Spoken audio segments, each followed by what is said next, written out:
By our studio clock, it's exactly 5:31 in Johannesburg, South Africa. And it is in Johannesburg that we have our man Solomon Atah, who is now flanked by two young African ladies ready to tell their stories. Solomon Atah, welcome to the show. Thank you, Ernest, and welcome to the City of Gold. I'm actually smiling. Two gorgeous ladies, Linda from Sales Executive for the Reef Hotel. We are sitting at the Reef Hotel, which donated to us a ministry that you can see. I'm some kind of a roving reporter. Last week I worked at another hotel. Anyway, so welcome to you and your listeners to Johannesburg, the City of Gold. Today is 17th of December. It's just gone 5:30, which is 17:30 in Johannesburg. Let me introduce you to two ladies with whom we're going to be chatting about the City of Gold. A lot more exciting things happening about this city, which is in fact contributes 34% of the GDP of this country. So you can imagine the economic might. This is the heartbeat of the commerce of the country. Welcome to Africa Radio. Lulu King. Thanks very much for having me. Welcome to Africa Radio. Linda Fox. Thank you for having me here.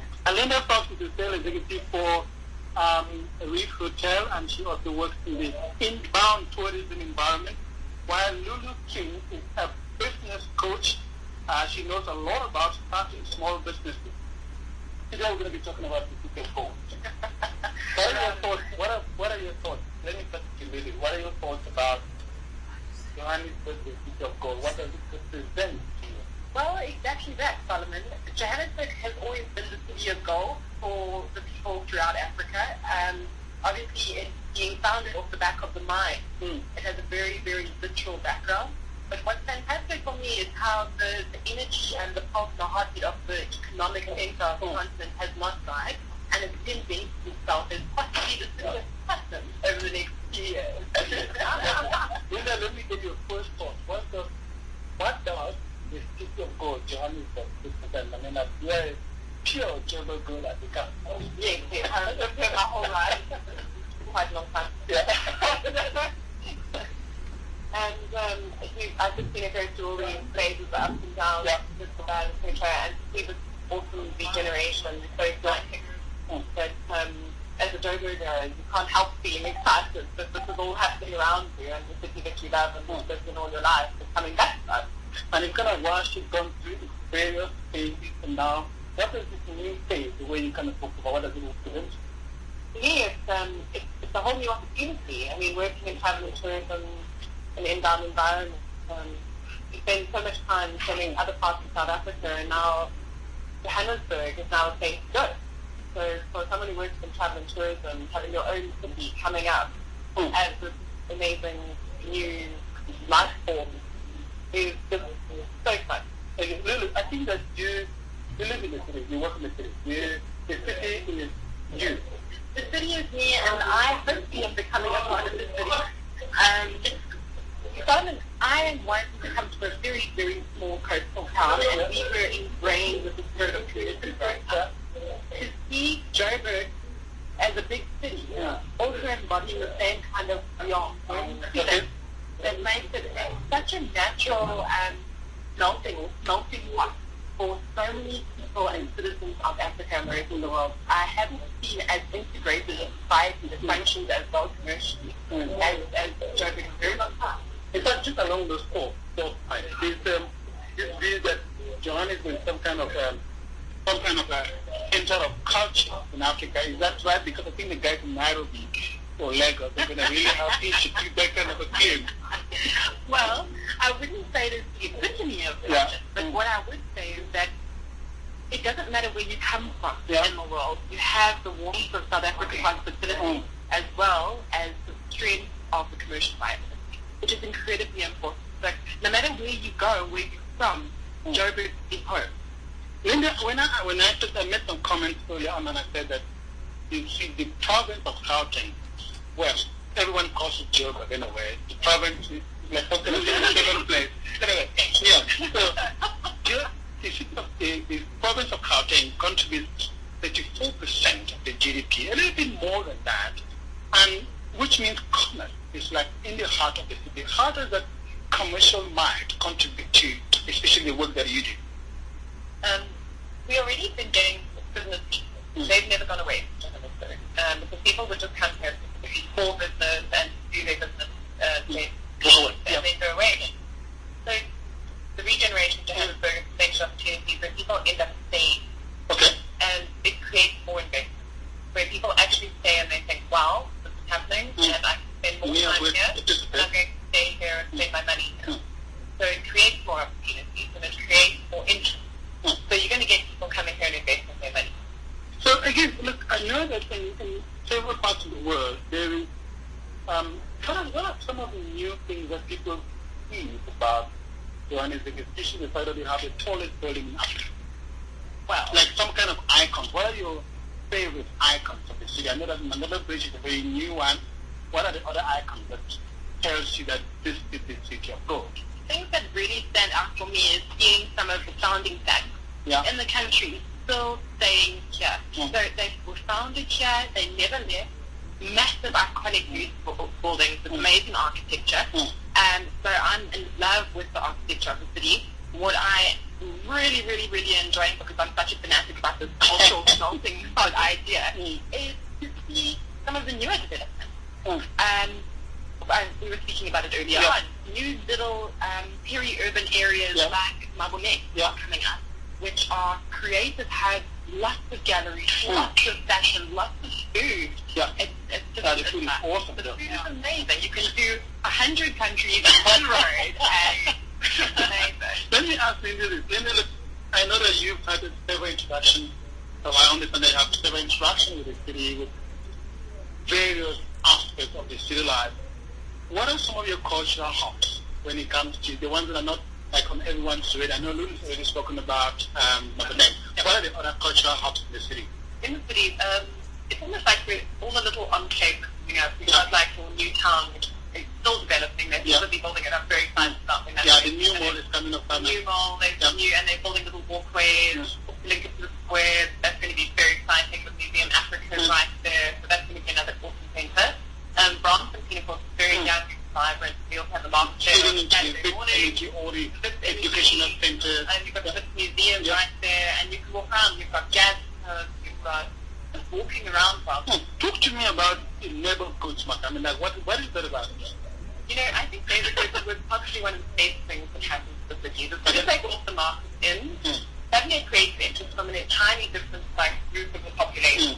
And we different kind of relative, So people that would not have come to the city in years suddenly came to the city. Because now we had a good come and on a Saturday morning, which was fantastic. Lulu, you spoke earlier on before we came on air about things like or sections of our population like the millennials. Who are these guys? Well, I like to call them the gazillionaires. Because I suspect it's a little bit more civilians. I mean, we've got this is a mining town, so we've got the stalwarts of the economy that are always going to be here. It's not the political center of our country. So the ANC has its HQ right here. But Pretoria is still our capital, so it's interesting that there's so much commercially going down here. So this is where money really moves fast. So it's become a huge hunting ground for investors. People are able to buy buildings instead of offices at really great commercial rates. But there's a massive amount of traffic and trade that's happening, and that's the key to any successful economy. Traffic and trade, and everybody's speaking the same language, and that happens to be money. So, okay, look, I know that when you go like to the central library, you also see how they also call the millennials, the skateboarding, they do all sorts of things, and the library things like renovated and refurbished and all sorts of things, which come to be a very big hub of educational center of knowledge in the city. And that library's been there for very long. Forever. Thanks to say since the beginning of Johannesburg, but I can't be correct. But it's really been there forever. And so even fixing up the garden and turning it back into space, you can actually go and read a book. You can go to the library, go and sit in the gardens, and then there's people, they keep skateboarding. And if you actually feel like you're somewhere in London, or you can go into a gallery and go and sit in a park and get a sandwich and wander around. And this was in the Joburg CBD. This was a place that you didn't go. And now you can just walk around and sort of have a coffee at a pavement cafe, and it's just changing the whole feeling about Johannesburg. Whereas before maybe it was an isolation where everybody stuck up to their own areas and was maybe afraid to go to certain parts of things, and actually bringing people together. Let's not talk about something that's very important to Linda that I know in terms of your sector of work, hotels. There's been new hotels happening in the city. All over the place. There's more people are looking for more places to stay. Yes. Okay. And I think Johannesburg was always a businessman's place. So the hotels before were always very much focused on business and partnerships and very much the commerce side of it. And there are tour groups coming here now. There are people actually staying more than half a day in Johannesburg and having a look at the museums, looking at the art, going around. And some of the museums that I've been to be owned by youngsters. I mean, like literally like youth under, maybe say under the age of 30, and even some creators taking a lot of interest in the public art. And even like individual artists, lots of them got their studios here, like you were saying, there was it's quite much cheaper to get space here. Yeah. So it's also attracted a lot of young artists. So you can get yourself a studio in Joburg City much cheaper than you would elsewhere in Johannesburg. And they're beautiful spaces. Go back to your question around the millennial scholars. What we find is that such a huge contributing factor to Joburg coming alive is that the change is actually being made by young entrepreneurs. So this is where artists come to turn their art into a business. But this is also where people come to be cool. Wow, I like the being cool bit. Exactly the answer. I mean, the millennials have always set out to look for purpose and figure out why they were born. And this is the place that gives them opportunity to be anybody they to serve, define, serve a search, serve program. Okay, we're going to be coming into land. If I wasn't just in while I'm driving about in the city that there are red buses. Who are these guys? Yeah, the red buses are fantastic. Okay. I mean, I almost thought I was. Yeah, when they do go past, you do have a kind of moment like, oh my gosh, okay, but that is also like the number of people from the suburbs that have been here for years and years are coming to go on the red buses because it's like a preview of like coming into Johannesburg. So it's almost like the safe environment that you can come and have a look at the CBD. Oh, and then they can actually see there are things that are going on and there are things that are happening. So it's getting population back into the CBD. And it's definitely creating a vibe of like, well, creating a circle to bring those people in who would not normally come, who wouldn't want to bring their cars into the CBD historically. Now they can catch a red bus from Rosebank or Park Station and come and have a look at the city from what would be a safe environment. And then they feel safer coming back the next time. Because now they can see how nice it is. The city's population has increased. I learned that in terms of the past 5 years, in fact, after the World Cup, the city's population is going to be going up. As you come into London, what are your thoughts for the city of gold? Well, to be honest with you, Solomon, I really hope that we continue to embody the spirit of empowerment that the city of gold has given each person. The people who came here to look for jobs found work instead. And it's a huge, huge difference because you can actually do anything here. So I hope it continues to be the city of possibilities. We're definitely looking for more urban renewal and the introduction of some of the urban farms and the rooftop farms throughout the city has been fantastic. And you can't go wrong if you continue to evolve. So fantastic. What are your thoughts as you look at 2014 draws to close? You've been interacting in the city throughout the whole year. What are your hopes for 2015 for the city of gold?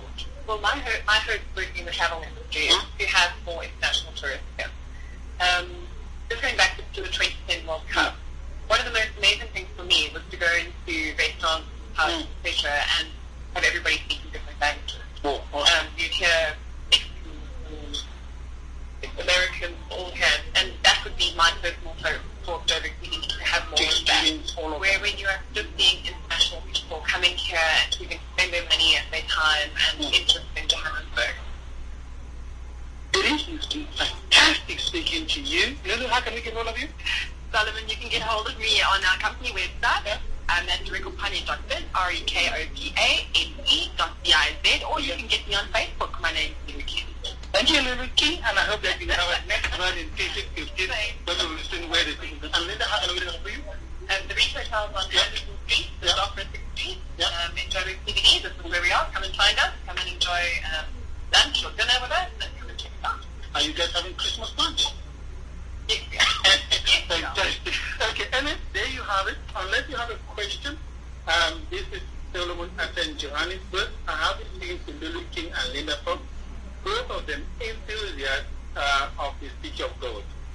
Solomon and the two enthusiasts of the City of Gold out there in Johannesburg. Beautiful city and of course beautiful conversation. This is African Cocktail number 79 coming to you from Africa Radio. Let's get some music.